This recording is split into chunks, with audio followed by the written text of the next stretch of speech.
MVP just be all of us picking Ertz? Yeah, I'm down. Welcome to the Eagles Brawl pregame live show hosted by, or powered by, I should say, Fanatics, DraftKings, and Manscaped. Thank you all for tuning in. Co-host Connor Miles here, my co-host Tyler Staggy. And the host of Philly Sports with Giovanni Hamilton himself, and the guy who broke Eagles Twitter yesterday, the greatest Eagles tight end of all time. His brother, Nick Ertz, is joining us as he always does. I just don't think people notice it enough, but, you know, he's here. He's here to break Eagles Twitter. I mean, no more. I mean, don't do that again, man. That was some stuff. Bro, you're not allowed to support your brother, bro. No, I know. It's a pretty uncalled for thing to do, I guess, nowadays. Just unbelievable.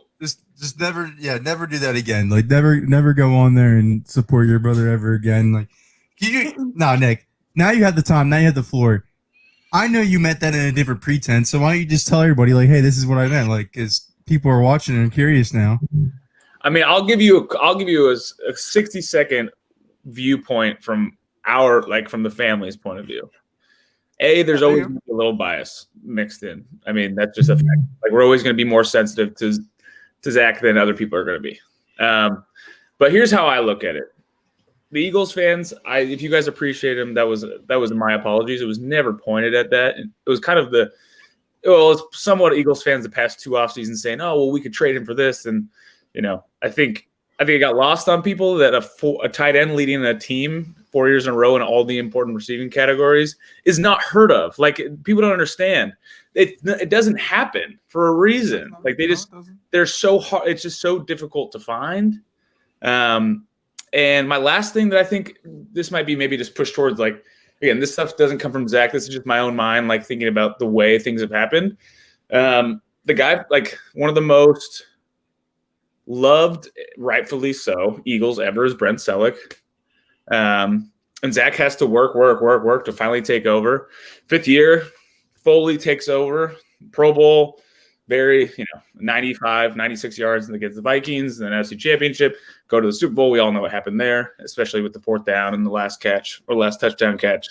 And in response, they drafted a tight end in the 2nd round. So to say, like, hey, you finally took over, we're going to bring this other guy in. And that is, from a 12 personnel standpoint, you understand the logic. Like, it wasn't like, well, I mean, did I think a second round tight end was a little bizarre for what you had without any speed yet? Yeah, I thought that was pretty bizarre. That's what they went towards, and I don't know everything. But, so that happened. And then after he breaks the all-time receptions record, everyone just went the loudest people, I should say. I shouldn't say everyone. I know some of you guys are quiet about it. But the loudest people were the ones who had said that he has value to be traded. So we wanted to trade the only healthy offensive piece besides Jason Kelce over the past 5 years. Everyone said, let's trade him and rely on the people that have not been able to stay on the field. And that, to me, was an underappreciation. There's no other word for it besides that underappreciation. And just real quick, okay, like, there's a difference from appreciating a really good player. There's a difference from appreciating a good player or a special teams player. But, like, and this has nothing to do with us being friends with Nick Ertz. Like, Zach Ertz's career pathway is on the ascension of a Hall of Fame player. Okay, so understand that Hall of Fame players don't come they don't grow on trees. So the group of people that decided to respond and say, because that was the thing, is, like you said, we're not talking about everybody. We're not targeting the entire fan base. Not everybody overlooked Zach Ertz, but there was a decent amount of people, especially on the national forefront, that never included him in the top 3 conversation or even the top 4 conversation. And it was like, this guy just broke the catch record. He has a Super Bowl ring. He is the best receiver on the team for 4 straight years. And again, we just talked about the pathway of his career. It's on the ascension of being in the Hall of Fame. He's just never got the true respect that he should. Now, the Goddard selection is a little. I'll respectfully disagree on that front, just because of the personnel standpoint. I don't think that Goddard being selected had anything to do with Ertz or. But we're here now, 4 years away from the draft pick, and now it's playing into the decision making. So then again, it kind of shuts me up in that argument or that side of the story. But again, just I don't like that there's a big part of the fan base that immediately goes to this attack mode. It's like, you were just showing appreciation, man. And that's really what it comes down to is like, yo, like we have a Super Bowl. There's an emotional attachment to this fan base, to this team. And people took that like one little sentence and decided to ride with it. And that kind of sucks. Absolutely. It's disappointing because, I mean, it's like it's the end of an era because now you just see both sides need to move on. It's good for both parties. But it's weird that we just can't appreciate what the guy did for us. Because, I mean, the most of the replies were all like, good riddance. Or, I mean, I posted on Facebook and I got a comment saying good riddance. And, I mean, all these people are saying, what are you talking about? We've always appreciated him. What are you talking about? You guys commented every time of Dallas Goedert's tight end 1 or he doesn't break any tackles. Like, the best weapon on the team, the most consistent person, and if you're going to kill him for this season, then you better do it for every single person along this offense because I'll tell you what, this whole entire offense did not show up at all this year. They all mailed it in. But, I mean, ridiculous. Without Zach Ertz, there's no Lombardi in Philadelphia, so it's really a bittersweet thing because I think what Nick and Tyler are saying is right. I mean, this is a Hall of Fame caliber type career that he needs to build upon, and it's just offense is broken. It's not happening here. So, you know, I know Giovanni's over there really upset about it. Out of anybody, I mean, we've had to talk him down off a cliff a couple times about it already. But I mean, what a guy! What a guy for everything he's done on the field, everything he's done off the field. From the Earth Foundation to really just coming into Philadelphia behind such a hailed guy in Brent Selleck, to providing this community such a better place and giving the Eagles 8 consistent years of great football. And like I said, without him, there's no Lombardi in Philadelphia. And I do see a lot of comments on here of people saying all their appreciation towards Zach. And not only that, I mean, once this is over, I don't know if Nick's going to want to come in here and talk about the Eagles anymore. So this might be it for us too. Like, dang, like it's sad. It is sad, but I mean, hats off to Zach Ertz. What a great career he's done for the Eagles. Everything he could have. And real quick. I again, we talked about a career like pathway. Like Zach isn't done. Like, no. Like there's this like people are saying that like he's hit this like 30-year-old mark. Like I have full confidence. And again, this has nothing to do with like Nick being on the show. Like I have full confidence that Zach Ertz is still in his prime. Like very much in his prime. Absolutely. And that he's going like I think if the Eagles weren't $71 million in the cap hole, there's a chance that we're talking about Zach returning next year. But because this is such a disastrous situation, he's going to go somewhere else and probably with a really good quarterback and dominate. And I would not be surprised. Maybe Wentz and Ertz will play somewhere together. Gio, what's your thoughts on this? On Zach. Yeah, like what did I know that this is you made a video and it was awesome. Just saying like, yeah, this is it for us, man. Everything you had to say, but like, what is your thoughts like now that you had like a day to soak it in and we're all doing this now on here? What's your thoughts? I'm really sad about it. I'm not gonna lie. It's really hard for me because all the games I remember watching, Zach Ertz was there. And I don't think Carson Wentz would have had the outstanding year in 2017 without Zach Ertz. Zach Ertz was always there for him to rely on. It's sad to see him leave, but I'm always going to be a Zach Ertz fan. I'm going to buy his jersey wherever he goes. Yeah, buddy. Yep, you already know it. Nick, what do you think? What do you think about this? I was wondering that's interesting. What? Oh, this question? Just give us some You allowed juicy it- stuff, man. Where's he playing next year? Are you allowed to answer these questions though? Are we allowed to dive into We this didn't just campaign? bring you on for no reason. Like it's not, you don't just get brought on just because it's the last name. Give us some juicy stuff, my guy. I mean, there's nothing that I personally know, but we're gonna pick two teams. I mean, we all know publicly he was connected to the Packers like right before he got hurt. I think they had said that. I know they had mentioned that. And then the Colts with the obvious connections of Reich.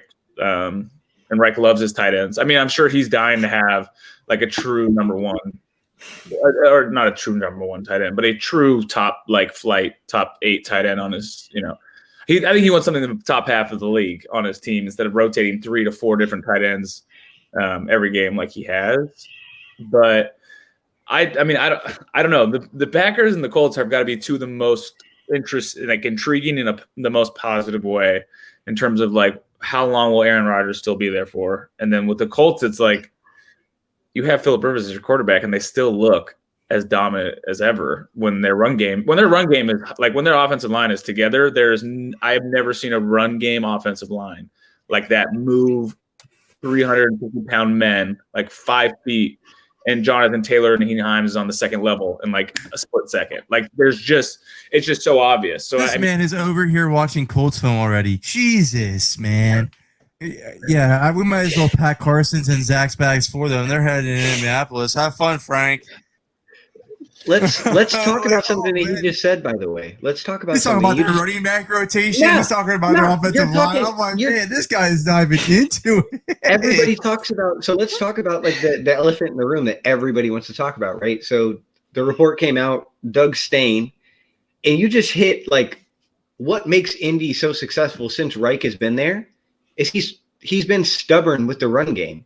And he's always had a run game. And it's ironic because now since he's left, the Eagles can't form a run game consistently and they can't have success. And it's like that's been the biggest issue to me in 2020 is Doug Peterson's play calling is completely dependent on a run game. He won't stick to it, and they haven't had any success. And like to me, the report comes out that they're sticking with him. The only way this actually is like a good decision, because obviously this wasn't something that we talked about in Eagles Brawl. None of us support the decision of keeping Doug. If this is the move, and again, I want to hear Lurie come out and confirm it, but if it ends up being the move, Doug has to get back to running the football consistently. And I was thinking about it. There was reports of them taking J.K. Dobbins in round 2, and I know the Hurts pick was a sensitive topic, but it makes you think. I wonder if they're going to put a high priority on the running back position in the round 2 or round 3, or even free agency or a trade or whatever to pair somebody with Sanders. They may. I hope. But I mean, can Doug call it though? That'd be the interesting part. And then, I mean, I agree. No, maybe we could just have Giovanni be the offensive coordinator, start him off there, and then take over for Doug when he comes in. Gio, a lot of people are feeling you, man. They see. Are you emotionally wearing this pain? All the comments are like, Gio, you got me, man. Like, you're getting me with the Zach stuff. Like, let's dive into not even just the Zach stuff, but the new report that came out by Chris Warrenson this morning about Carson Wentz wanting out. I mean, what did you guys think about that? Because I mean, we all probably thought something was going on, or we had our suspicions. But I mean, this is a little different now. I mean, now it's out there. Chris Warrenson's not anyone just to make stuff up to throw it against the wall. Go ahead, Gio. I'm having a hard time believing it, just because of all the Sundays that stuff like this has come out. But off season is pretty close. We'll see what happens. Do you think that Doug and him can coexist? I don't know what coexist means. Do you think that they can?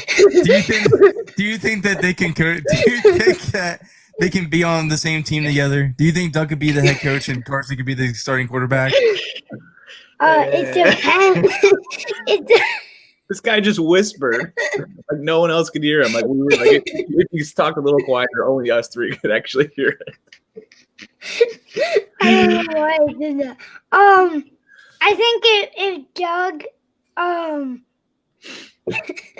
if Doug gives up, if Doug gives up play calling, I think, yeah. That is so funny, man. That's Oh, hilarious. What'd you think, Tyler? I want to hear about you. What was the Everybody's question? loving it What was too. the question? Do you think that Wentz this and report Peterson? coming out about Carson? I think that there are some serious like layers to it for sure. I don't think this is something that should be just overlooked or say that it's just media. I think when Schefter, when Ian Rappaport, when Mortensen, when all of those big guys are talking about it, there's something there. I mean, there's a clear disconnect between Wentz and Peterson, and the fact that something has changed. I mean, everybody points to Frank Reich, but it clearly goes deeper than just Frank Reich leaving. And it sounded like Carson Wentz may be a little bit of he kind of has a little bit of a diviness to him. It kind of sounds like, which by the way, again, in the Philadelphia market, everybody's going to say is this huge thing. Franchise quarterbacks need to be coddled. That's the way it is. They kind of need to be coddled. And when there's the Nick Foles thing, and then you draft a quarterback in the second round, there's a lot of this stuff going around Carson Wentz. I think there is a little bit of security or insecurity that goes into this. And understand, I mean, if this report it is all coming from Carson Wentz's side. And it really is going to come down to whether or not you think it's right for him to ask for a trade, or if you feel like he should stick in this situation. And so, yeah, go ahead. Sorry. No. Go ahead. That's going to be the divide in this fan base. Whether people think it's justifiable of, hey, Carson, this team truly hasn't supported you how it should, which I'm not fully on board with that. Or it's like, you should stick here and you should stay because, you had one bad season, but you and Doug could work out the kinks. And I think there's going to be people on two sides of that. And there definitely is, because, I mean, there are people already are. They're blinded by Doug Peterson's Super Bowl ring. They're blinded by Howie Roseman getting the Super Bowl ring. Like, there's a disconnect in this coaching staff. Doug can't coach. Yeah, he can lead men, but he can't coach an offense. If this season has not been an indication of that, I don't know what to tell you guys, because Andy Reid didn't survive a 4-win season, and the only reason why Doug Peterson is because he has a trophy to back it up. I can't believe that they're content with this. I can't believe that they want to go into the offseason. I mean, I understand they want to make stuff work with Carson, but when they announced that Doug Peterson was going to return as head coach in 2021, this is when that report leaks, and that's obviously once his agency. So obviously he does feel like he cannot make it work under Doug Peterson's offense. And I don't blame him. I don't think he can either. I don't think anyone can. And bringing in this offensive coordinator, yeah, that's great for 2 seasons. If that, then he's gone. He's a head coach somewhere. And then you're back at square root one with Doug, because Doug is just – and I know that Ed brought it up on the show too. And I get it, but John Payton struggled. Mike Tomlin struggled. And John Harbaugh struggled. But 2 of those 3 guys gave up play calling. Everybody's just assuming Doug's going to be okay with this because he's keeping the job. I'm not so sure that's the case. I mean, the guy that's the one thing I think about the Super Bowl and the statue and the book and all the reminders of Super Bowl 52 that the Eagles have in the Novacare complex is that you just keep pumping up Doug Peterson's head. Like, hey, I did it my backup quarterback against Tom Brady and Bill Belichick. Like, I like him as a coach, don't get me wrong, but when things fizzle out, rarely do they get fixed. Rarely can you rejuvenate this team. If they can't do it with Carson Wentz, why would I trust Doug Peterson to develop Jalen Hurts? I just feel like we're wasting our time. It's also frustrating that everybody who is, and this goes to Lurie, because if the Eagles stick with Leary or stick with Peterson, then Leary's saying, I trust Doug. Like you just said, if the Eagles struggle next year, then we're right back where we are now. But also, and they just fire Doug, and who knows? They miss out on a Joe Brady, a Lincoln Riley, a Brian Dabble, like all these crazy candidates that might get hired this offseason. Like, but like everybody's saying, the people who say to keep Doug and all he needs is an OC. Well, Doug was brought in to change the offense. So, like, if he can't call an offense, like, the issues to the Eagles go so much further than just calling plays. The scheme is ass. Excuse my language. I know we have parents watching. No, but no, like, the scheme is really, really bad. But it goes so much further than the scheme. Like, again, I asked this question on Twitter. Name me an offensive player who has actually played, who has surpassed expectations in 2020. Like, not even Goddard, Ertz, Sanders, like, no receiver. Yeah. There's not been one skill position player who surpassed expectations. That falls on the coach, the coaching staff, the offensive scheme. This goes further. What do you think, Nick? What do you think? You're saying anything? Yeah, I know you got some thoughts. I mean, I'll touch on this part first. Just tell me I'm right, because I like hearing that. No, I'm just saying. Well, I think you're right from that standpoint. I'm not gonna lie, but I was more focused on like the Carson Wentz discussion of wanting to leave. Thank you. I need that. My ego needed it. Because I don't fully disagree with you. I get it. Like, I think it's twofold, and I think both can be true here. One, they did succeed in trying to help him. They spent a lot of their money on the line. They've used their picks, 2 second-round picks on a young wide receiver, running back. Next year, follow up with the first-round wide receiver. They have failed in picking the right ones for the scheme of whatever the scheme is meant to be, because this year, more so than any year I've ever watched a team, especially the Eagles in the past 8 years, I've never had 16 games, 15 games go by and say, what are they even trying to, like, hang their hat on? I mean, I think you have to be balanced. We all know that. But you have to hang your hat. To be a good team, you are hanging your hat on one thing. Think of the Eagles in 2017. Carson was amazing, but their run game was also sick all the time when it needed to be. So, like, the identity was, they were like – sick is a good thing. Yeah. They were tough. They were tough. It's different. That offensive line was one of the best over the past decade, without a doubt. I mean, they were maulers up there. So the run game was a little different, and they were all healthy. But I'm totally on the side of, if a team can accept the mistake and cut someone, let's say a Dwayne Haskins or a Josh Rosen early, or any players that they gave a big contract to. And there's so many examples out there of, like, give a good contract, they don't perform, so they cut bait.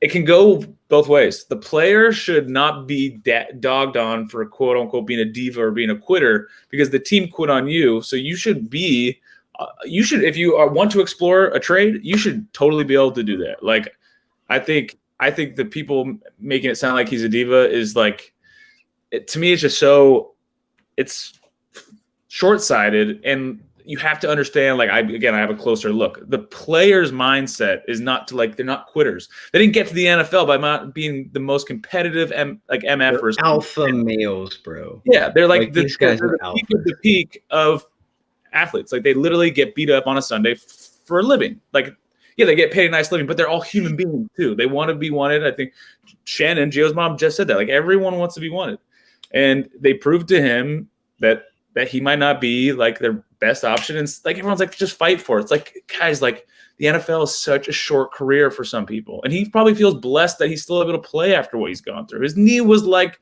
torn into a million pieces in 2017. It wasn't like a common ACL surgery. His whole knee was demolished.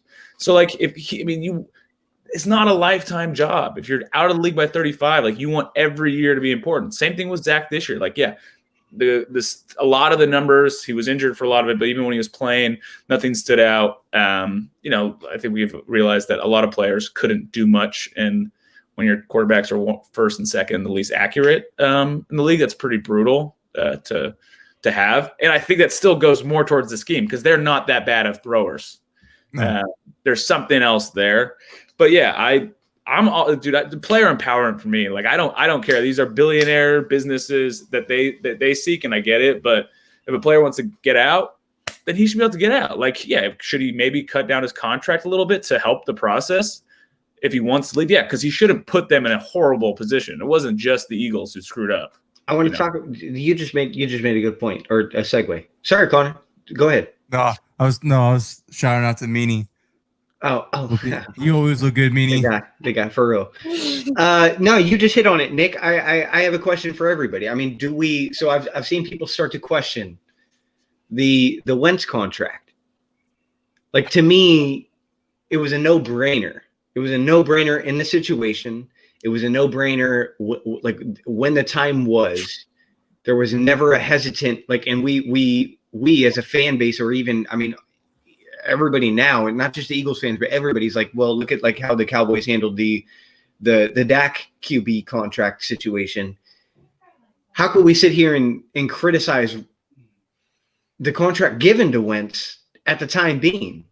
Like, how is that even considered a bad decision? Right, hindsight is 2020. No, it was a great decision at the time. The way that he was trending too. And the reason it I ask still is be a good decision too. People make comments like this. It's like, well, Rager. Oh, come on, man. That's funny. That's funny. That's fine. That's fine. But like, I enjoyed that comment. That comment was a good comment. I don't enjoy these comments. No, I don't. And here's the reason: is because such a large part of the fan base loved Jalen Rager, like when he was drafted. But again, I still do too. I still do too. And that's the what scheme. I mean. The scheme's trash. It just might go further than the guy selecting the players. Like, these players just might be putting it or being put in such bad positions. Like, we got to. Right. I believe Carl thinks the same. But I mean, come on. That's a funny comment. It's a bad comment. We're not. It's a good one. I condone comments like that during a 4-10 in 1 year. It's crap. Now, look. Now you open up the floodgates for the Jefferson comments. Oh man, I didn't want to hear about this. No, and that's another thing is almost everybody, almost like 90% of the Eagles fan base compared Justin Jefferson to Jordan Matthews. So like, I don't want to hear everybody be like, "Oh, hindsight's 2020. You should have took Jefferson." Like, no, all of you guys said that he could only play slot. So like, I don't want to hear it. I don't want to hear it. Yeah, I'm not gonna lie. I wanted Jalen Rager over Justin Jefferson. I mean, everybody follows me that probably knows that anyways. And I do think he will succeed here if Doug's offense goes down the toilet. But I was wrong. Justin Jefferson I think he would have done better than what Jalen Rager did here at this point. But not to the point of what he's doing now. No way. Not this guy. We have a head coach that can't scheme for receivers. I mean, I love Justin Jefferson. I love Justin Jefferson. Right. But he was never a slot guy. But again, I still loved Rager too. This scheme, it's so hard to evaluate any skill. We literally saw a receiver go for like 580 yards in 4 games. And then the scheme was like, or this coaching staff was like, nah, we're gonna throw this receiver. Yeah, get to the bench. We need Alshon in there. Yeah, put Alshon in there. Like, it's very easy. It's very easy to do this. I don't fuck with it at all. What do you think, Gio? I don't know. Just talk to us, man. Give us something. Well, can I ask you guys a question? By all means, man. How do you feel about Jim Schwartz's retirement? There's layers to that. There's a lot of layers to that. I think it is time. I think I will say the grass isn't always greener. Like, we went through Billy Davis, went through Wonky Steele, we went through Sean McDermott not working out in the early stages. Like, they have not been able to find any stability at defensive coordinator since Jim Johnson's passing, besides Jim Schwartz. But I will say it is time. It is time. It's time for a change. To me, and maybe I'm being a little bit dramatic, but to me, it comes out a day. It comes out a day before the report comes that the Eagles are going to retain Doug Peterson. To me, it's him being like, "Yo, I'm done here. I'm done with this, and I'm moving on." I think he wants out. I don't think he's truly retiring. No, I think he'll come back after a year, if anything. Yeah, see, exactly. He did retire once, though, when he left Buffalo. He was set up for a year, and then he came back and defensive coordinator of the Eagles right away. I think it's the same thing's going to happen here. But the thing is, what if they just promote Matt Burke? That's Jim Schwartz Jr. What kind of change is that? I like Jim Schwartz. He kind of is who he is. There's really no like in-game adjustments. It's like you kind of know right when the game starts whether or not he's going to play well against an opponent or not. I mean, but he's the thing about Schwartz is he steps up. I mean, he steps up when the game matters. And I sent out a tweet. I mean, him in the playoffs, he's averaging 17 points a game like for his defense, and he's played like Brady, Matt Ryan, Russell Wilson. I mean, he steps up when it matters, but everybody makes it like it's a running joke of like the sticks defense. But I mean, again, we talked about it. Like, who's the scapegoat? You know, he finally got Darius Slay, but the personnel on the defensive side has been kind of an issue for a long time coming. And He says it all the time. This guy says all the time about linebackers. Yeah, it's like, well, is that Schwartz or is that the GM? You know, like, who knows? Well, Schwartz taking the fall. He's out of here. Boop. Gia, what do you think about it? I don't think that. Personally, I don't think that he needed to retire. I mean, if he was retiring because of Doug staying, that's a whole different story. But I don't think the defense was a big problem this year. I mean, you could definitely tell in some games, but not all of them. Like, there was some games where the defense came out and then they just got tired because the offense wasn't doing anything. I'm pretty sad to see him go, but I think he'll be back. But I do agree with this, and hopefully, if they do work it out with Wentz, they say, you know what, we're gonna bring Gio's boy back, John D. Fliplo. I think what should be noticed here is because the team is keeping Doug, that means that the defensive scheme is going to stay similar because they're going to hire in-house. So they're going to stay within a 4-3. It's going. People have said this. This what it looks like if the Eagles keep this structure of coaching. There's not going to be that much change. There's not going to be that much change at all. I mean, you keep Doug. You maybe. Do you think Press Taylor's fired?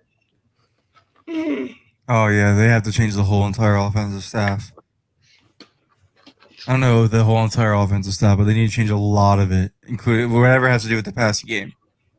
I don't know. I don't really see like this whole like OC, like bringing in OC. It's like Doug brought in like 3 different masterminds or offensive minds. And what did that do? They missed an opportunity to get rid of Doug Peterson. They missed out on Graham Harrell. Right. Do you go back there? Do you revisit that? Do you say, hey, we'll give you play calling abilities this time and try to like make it work? Like, I don't know. I would immediately go back to that. We have to do something. We're gonna have to do something. It's gonna have to be something different. Do we think that Carson Wentz is a Philadelphia Eagle in 2021? What is the vote? I want to hear the room. I want to hear people. I want to hear you guys. I want to hear the comments. No. I say no. Unfortunately, I don't think he is. I think it's the truth. Him and Doug can't get along. I mean, I don't think it's going to be able to coexist. I said it weeks ago. I said there's no way you bring Doug Peterson back if you go in on Carson Wentz. And now that you announced that you're bringing Doug Peterson back, this report comes out where Carson wants out. Look, when everybody's asking, do you blame Carson? The first sign of Carson struggling, Doug pulls him. Because it's like it's not like Jared Goff has struggled, a quarterback that's been picked before him. It's not like but it needed to happen. It did need to happen. I know. It's not like I don't disagree with the move, but I'm saying I can completely understand if he does want out because of those reasons. If he feels like the system's broken and you're not doing enough to fix it, respectfully, this take is absolute garbage. This take is absolute garbage. I don't mess with this whole like you got to be built differently to play in Philly. I just think that the fan base is absolutely reckless. But I think that Carson Wentz is absolutely okay mentally to play in Philadelphia. He brought the city the first ever championship ever. So that narrative's kind of trash. If you ask me. Sorry. Yeah, go ahead. Just to follow through for a few seconds is like, I don't know if I like after, my law career, I want to just write a book about this, but the ability for people who've never played a professional sport, never had the spotlight, the pressure of people like this. I know you're going to say they make a ton of money. Who cares how much money they make? They're literally all human beings. I bleep them out. Therefore, you can't pass judgment on what it's a mentally soft or weak individual who literally plays on a big stage and is seen by millions of people all the time with the spotlight. Like, it's so. Like, also, I sit to pee. Whoever's hating to sit to pee, I sit to pee. What is wrong with that? It's convenient. This pregame show went all completely sideways. It's convenient. What are you doing? There's nothing wrong there. No, we're done. I'm gonna go. I'll just make one last comment. No, we're done. I'll buy your book, Nick. Thank you. Thank you. I mean, you could answer this, Nick. That's a question specifically for you. What does the city of Philly and the fans mean to you? I mean, I always say this to people, is there's literally nothing greater than the passion of Eagles fans. There's also nothing worse than the passion of Eagles fans. I'll tell you what, man. If Zach Ertz played in Houston, you'd be like, man, this is kind of boring. It's just not as fun. Like the market, as much as we hate it, you got to appreciate it.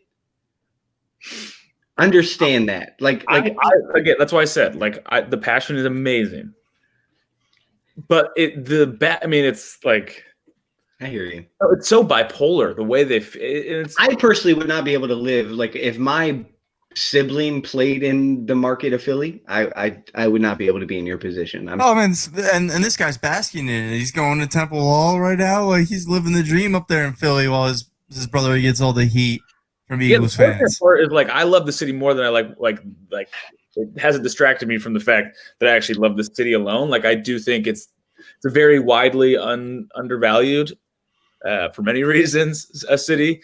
But I just don't like. I know it could be boring, and the Texans would be boring. Miami, there's so many things to do besides watch Dolphin football. Like, there are a lot of places like the Bucks. I just don't